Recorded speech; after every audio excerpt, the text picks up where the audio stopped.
आज लाल चौक बिल्कुल नॉर्मल है, गाड़ियां चल रही हैं, दुकानें खुली हैं, इंटरनेट चल रहा है, मोबाइल फोन चल रहे हैं। जब 5 अगस्त 2019 को यह फैसला सुनाया गया था, बिल पेश की गई थी, पार्लियामेंट में ये अनाउंसमेंट हुई थी, तो उस टाइम सब कुछ यहाँ पे बंद पड़ा था, इंटरनेट बंद था, मोबाइल फोन बंद थे और लोगों की मूवमेंट तक यहाँ पे बंद थी। लेकिन आज हालात बिल्कुल मुख्तलिफ है। हालांकि एक बड़ा फैसला आना है सुप्रीम कोर्ट की तरफ से दफा 370 और 35A पे, और यहाँ पे ये समझा जा रहा है कि शायद स्टेटहुड को रेस्टोर करने की बात की जाएगी। लेकिन यहाँ की जो पॉलिटिकल पार्टीज हैं, रीजनल पार्टीज जिन्होंने पिटीशन दायर की है, वो अभी भी होपफुल हैं। उनको लग रहा है कि उनके हक में फैसला आएगा, क्योंकि जिस तरीके से सुप्रीम कोर्ट ऑफ इंडिया में इस केस की हेयरिंग हुई डे टू डे बेसिस पे, 2 अगस्त से ये हेयरिंग हुई और 5 सितंबर को जजमेंट जो है वो रिजर्व कर दी गई और आज फैसला सुनाया जाएगा। एक बड़ा फैसला होगा। और यहाँ पे हालांकि प्रिकॉशनरी मेजर्स पहले से ही लिए गए थे। पिछले 8-10 दिनों से लगातार पुलिस हर डिस्ट्रिक्ट में लोगों से ये कह रही थी कि किसी भी तरीके की र्यूमर्स ना फैलाई जाएं और एंटी नेशनल एलिमेंट्स का प्रोपेगेंडा ना फैलाया जाए, और वार्निंग दी गई लोगों को कि वो सोशल मीडिया का मिसयूज़ ना करें, गलत इस्तेमाल ना करें। तो क्या पहले से ही इस तरीके की अब तैयारी की गई थी कि अगर फैसला जो है वो यहाँ की रीजनल पार्टीज़, खासतौर से national conference, PDP, people's conference जिन्होंने पिटिशंस की थी, उनके हक में नहीं आया, तो यहाँ पे कहीं रखना डालने की कोई कोशिश ना करें, लॉ एंड ऑर्डर को बिगाड़ने की कोई कोशिश ना करें। तो उसी वजह से लगातार अलग अलग डिस्ट्रिक्ट्स में डिस्ट्रिक्ट पुलिस की तरफ से इस तरीके की वार्निंग्स लोगों को दी जा रही थी और लोगों को कहा जा रहा। बिल्कुल। और बड़ी अपडेट की बात करेंगे, आर्टिकल 370 के एब्रोगेशन पर जो सुनवाई हो रही है उसको लेकर ये बड़ी अपडेट सामने आ रही है। आपको बता दें, कपिल सिब्बल का इस पर एक बड़ा बयान सामने आया है और साफ तौर पर उन्होंने दावा इस बात का किया है कि फैसले से ठीक पहले उन्होंने कहा कि सब कुछ लड़ाइयां ऐसी होती हैं जो कि हारने के लिए लड़ी जाती हैं। ये बड़ी अपडेट हम आपको बता रहे हैं। कपिल सिब्बल ने हियरिंग से ठीक पहले एक बड़ा बयान दिया है और बयान देते हुए ये कहा है कि कुछ लड़ाइयां होती हैं जो कि हारने के लिए ही लड़ी जाती हैं। ये बड़ा दावा हियरिंग के पहले ही कपिल सिब्बल की ओर से किया जा रहा है। बड़ी अपडेट आपको बता रहे हैं। आज लगभग सुबह 11 बजे सुप्रीम कोर्ट में जस्टिस DY चंद्रचूड़ की 5 सदस्यीय बेंच में सुनवाई होनी है आर्टिकल 370 के एब्रोगेशन को लेकर, जिसमें अब तक 23 याचिकाएं दाखिल की जा चुकी हैं और इसी मामले में सुनवाई शुरू भी नहीं हुई है। उससे पहले ही कपिल सिब्बल की ओर से बड़ा बयान दिया गया है और कपिल सिब्बल वही है जो कि जम्मू कश्मीर की ओर से लड़ाई लड़ रहे हैं। 370 के एब्रोगेशन के अपोजिट वो खिलाफ खड़े होते हुए दिखाई दे रहे हैं और उनकी ओर से हियरिंग के पहले ही एक बड़ा दावा किया गया है और दावा ये कि कुछ लड़ाइयां हारने के लिए ही लड़ी जाती हैं। हम सीधा हमारे सहयोगी विक्रांत का रुख कर लेंगे। विक्रांत, इसे कॉन्फिडेंस कहे, ओवर कॉन्फिडेंस कहे, हियरिंग के ठीक पहले कपिल सिब्बल के इस तरह के बयान को किस तरीके से देखना चाहिए? देखिए, कपिल सिब्बल बहुत बड़े वकील हैं, बड़े नेता हैं, लेकिन उन्होंने बहुत लंबा समय इसी सुप्रीम कोर्ट में बिताया है। अदालत में संवैधानिक बेंच के सामने अनेकों मामले में वो पेश हुए हैं और उनके जरिए एक बड़े फैसले के दिन, जब कोर्ट एक बड़ा फैसला सुनाने वाला है और वो भी उस फैसले को सुनाने वाला है जिस पर निगाहें पूरे देश की लगी हुई है। 16 दिन तक कोर्ट ने इस मामले को सुना था, सभी पक्षों को सुना था। याचिकाकर्ताओं को करीब करीब उन 16 में से 10 दिन मिले थे, यानी कि ज़्यादातर समय याचिकाकर्ताओं को सुना गया था। और उसके बाद फैसले से ठीक पहले इस तरीके का ट्वीट करना कि some battles are fought to be lost, for history must record the uncomfortable fact for generations to know. तो एक तरह से ये दिखाता है कि कहीं ना कहीं उन्हें यह आभास है कि जो याचिकाकर्ताओं की तरफ से दलीलें दी गई थी शायद वो नाकाफी रही और फिर वो अपनी बात उस तरीके से नहीं कह पाए। लेकिन फिर भी मैं कहूँगा कि एक संजीदा आदमी को जो अदालत के जरिए, जो फैक्ट्स के जरिए, जो कानून के जरिए अपनी बात कह सकते हैं, जिन्होंने कही भी थी यहाँ पर, वो इस तरीके का ट्वीट फैसले से ठीक पहले आता है तो ये सवाल ज़रूर खड़े होते हैं। और कपिल सिब्बल से भी हम कोशिश करेंगे इस मामले में बात करने की कि क्या वो इसके जरिए कहना चाहते थे। लेकिन आज ये फैसला बहुत बड़ा फैसला आने वाला है और इसके लिए काफ़ी न केवल जम्मू कश्मीर बल्कि देश भर के लोग भी इंतज़ार कर रहे हैं, क्योंकि कई याचिकाकर्ताओं की तरफ से करीब करीब 2 दर्जन याचिकाएं लगाई गई थी और ये कहा गया था कि सरकार के पास ऐसा करने का अधिकार नहीं था। इसे गैरकानूनी, असंवैधानिक करार दिया गया था इन लोगों की तरफ से अपनी याचिकाओं में। लेकिन सुप्रीम कोर्ट ने इस मामले में तमाम पक्षों को सुना, लेकिन ये तमाम दलीलें रखी गई। कपिल सिब्बल का ये बयान बहुत कुछ कहता है ऐसे में, जबकि बस फैसला आने ही वाला है। 5 अगस्त 2019 वो तारीख जिस दिन जम्मू कश्मीर से अनुच्छेद 370 को हटा दिया गया था। जम्मू कश्मीर पर मोदी सरकार का एक बहुत बड़ा कदम इसे माना गया। अनुच्छेद 370 पर 4 साल बाद घाटी में आतंकी घटनाओं में एक भारी कमी देखी गई। केंद्र सरकार ने 5 अगस्त 2019 को अनुच्छेद 370 को हटा दिया। गृह मंत्री अमित शाह ने संसद में आकर के इस बारे में देश को बताया भी अनुच्छेद 370 हटाने के साथ ही साथ जम्मू कश्मीर को एक राज्य बनाया गया, केंद्र शासित प्रदेशों में बांट दिया गया, लद्दाख अलग राज्य जिसमें से एक जम्मू कश्मीर, दूसरा लद्दाख बनाया गया। अमित शाह ने संसद के भीतर अनुच्छेद 370 को अस्थायी और भेदभावपूर्ण करार दिया था और इसीलिए इस कदम को बेहद वाजिब करार दिया। 1947 में रियासतों के पास भारत या पाकिस्तान में से किसी एक को चुनने का मौका था और उसके बाद से हालात कुछ जुदा जुदा से नजर आए।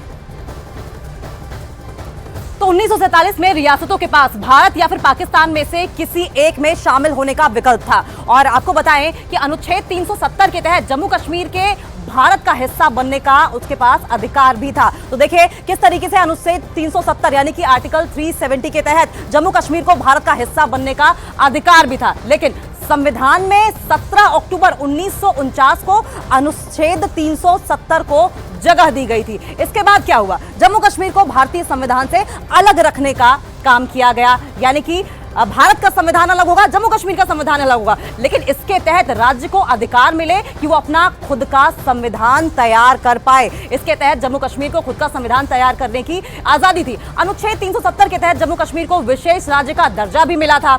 रक्षा हो, विदेश और संचार के विषय में कानून बनाने का अधिकार लेकिन उनके पास नहीं था। लेकिन 3 विषयों को छोड़कर सभी पर कानून बनाने के बाद राज्य सरकार से मंजूरी की जरूरत होती है और इसके लिए अन्य राज्य के लोगों को जम्मू कश्मीर में जमीन खरीदने के अधिकार भी नहीं दिए गए थे।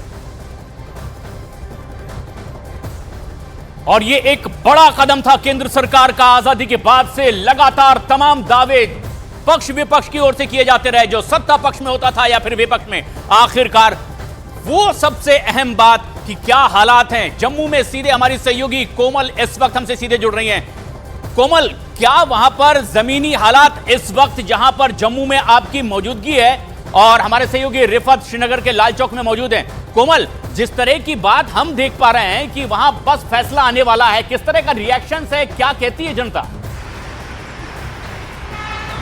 देखिए, यहाँ पर आज एक जश्न की तरह एक माहौल को मनाने के लिए तैयारी कर रहे हैं और उस हर एक को यही उम्मीद है कि आज जो फैसला होगा वो जम्मू कश्मीर के हित में होगा, जम्मू कश्मीर के लोगों के लिए होगा। और ये जब धारा 370 टूटी थी तभी से ही लोगों को आज के दिन का इंतजार था। आज हर वर्ग का जो इंसान है वो इस बात का बेसब्री से इंतजार कर रहा है कि जब जैसे ही फैसला आता है तो फैसला ये भी, हालांकि उनको उम्मीद है कि फैसला उनके हक में आने वाला है, कि वो चाहते हैं कि ये धारा 370 जो टूटी थी, आज जो उसका निर्णय है वो एक जो ऐतिहासिक फैसला है वो उनके हक में आएगा, ताकि लोगों को उनका हक मिलेगा। और जाहिर सी बात है कि ये जो निर्णय पहले लिया था सरकार ने तभी लोग बेहद खुश थे, लेकिन कुछ ऐसी पार्टियां थी जो इस हक में नहीं थी। तो आज खासकर जम्मू कश्मीर में एक दिवाली जैसा माहौल बनने वाला है और हर जगह हमने देखा कि तैयारियां जोरों शोरों से है कि जैसे ही फैसला आता है तो इसका जश्न मनाना। तो इससे हम अंदाजा लगा सकते हैं कि लोगों को उम्मीद नहीं है बल्कि भरोसा है आज एक कोर्ट का कि लेकिन किस तरह से बड़ा एक निर्णय आने वाला है, धारा 370 पे ऐतिहासिक निर्णय आने वाला है। लोगों को विश्वास है, इसीलिए पहले से ही दिवाली जैसी तैयारियां और जश्न जैसा माहौल जो है वो बना लिया है। जी, 4 साल 4 महीने और 6 दिन का ये एक बड़ा लंबा वक्त, एक बड़ी लड़ाई चली। रिफत, आप श्रीनगर में मौजूद हैं, लाल चौक पर आपकी मौजूदगी है, ऐतिहासिक लाल चौक। क्या कहती है जनता, क्या रिएक्शन उनके, जबकि एक बड़ा फैसला बस कुछ ही देर बाद आने वाला है? प्रशांत, मैं आपको बताना चाहूँगा, बीजेपी पहले से ही कहती आई है कि 370 और 35A जो है उसको हटाना है। जब उनकी सरकार बनी तो 370 और 35A को हटाया गया, लेकिन सबसे लाल चौक पर हम लौटेंगे। रिफत, सीधे चलते हैं अपने सहयोगी विक्रांत के पास। कुछ वकीलों की मौजूदगी, सुप्रीम कोर्ट के ये वकील है, फैसला आने ही वाला है। विक्रांत, किस तरह के रिएक्शन आसार बताए जा रहे हैं? देखिए, बिल्कुल प्रशांत, मेरे साथ इस समय आदित्य सिंह अग्रवाल जी हैं, सुप्रीम कोर्ट बार एसोसिएशन के अध्यक्ष भी हैं। आदित्य जी, इस मामले के भी आपने सुनवाई को भी बड़े करीब से सुना, क्या उम्मीद लग रही है सभी पक्षों की जो दलीलें थी उसको सुनने के बाद? जो पेटिशनर की सारी पेटिशंस आज डिसमिस होगी, ये मेरा 45 साल का वकालत का तजर्बे के कारण से मैं बोल रहा हूँ। और अभी जैसे मिस्टर कपिल सिब्बल साहब ने भी जो बयान दिया वो उन्होंने बिल्कुल सही दिया, क्योंकि हम वकीलों को, कपिल सिब्बल साहब भी एक सीनियर एडवोकेट है हमारे तरीके से, वो भी सुप्रीम कोर्ट बार के अध्यक्ष रह चुके, अब मैं आज हूँ, वे पहले रह चुके। हमको आर्गुमेंट पता होती है, हमको केस में क्या होना है चालू होने से पहले पता होता है। परंतु कई बार पेटिशनर्स को ये जानते हुए भी कि ये मुकदमा हम हारेंगे, परंतु अपने जो क्लाइंट हैं उनको सेटिस्फाई करने के लिए, कई बार अपने वोटर्स को सेटिस्फाई करने के लिए, कई बार जहां से फॉरेन से कभी कोई इंस्ट्रक्शंस होती हैं उनको इम्प्लीमेंट करने के लिए आर्ग्यू करना पड़ता है। 370 एक ऐसा फैसला था जिसको हटाने के बाद कश्मीर में कई तरह के बदलाव आए, लेकिन याचिकाकर्ताओं का ये कहना था कि ये असंवैधानिक था, गैर कानूनी तरीके से सरकार ने इसे हटाने का काम किया था। अगर वो भारत में की कानून व्यवस्था में, भारत के संविधान में विश्वास करते हैं, आज के बाद वो ये कहना बंद कर देंगे जब भारत की सर्वोच्च न्यायालय की 5 सदस्यीय जो हमारी पीठ है, जब उसका डिसीजन यूनानिमस, क्योंकि कानून में लिखने का तरीका जजमेंट अलग अलग हो सकता है, परंतु अल्टीमेटली रिजल्ट क्या करना है हमारे सुप्रीम कोर्ट के जजेज, क्योंकि कानून के ज्ञाता हैं,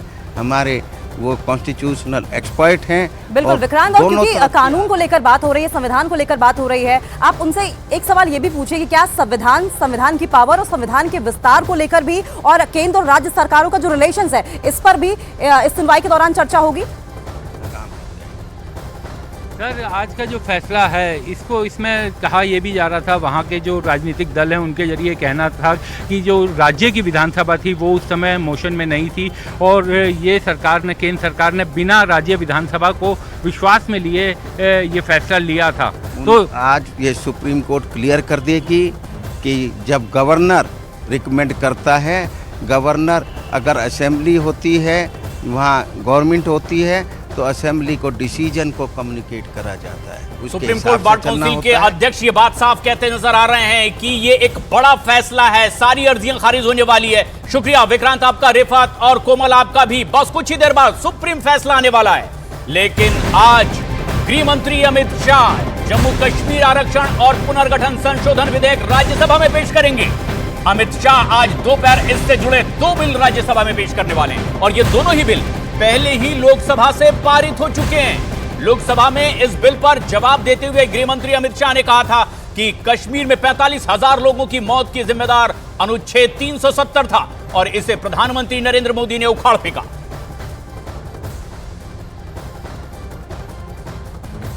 इस एक देश में एक निशान, एक प्रधान और एक संविधान, ये पॉलिटिकल स्टेटमेंट है। मुझे लगता है दादा उम्र हो चुकी है। एक देश में 2 प्रधानमंत्री कैसे हो सकते हैं?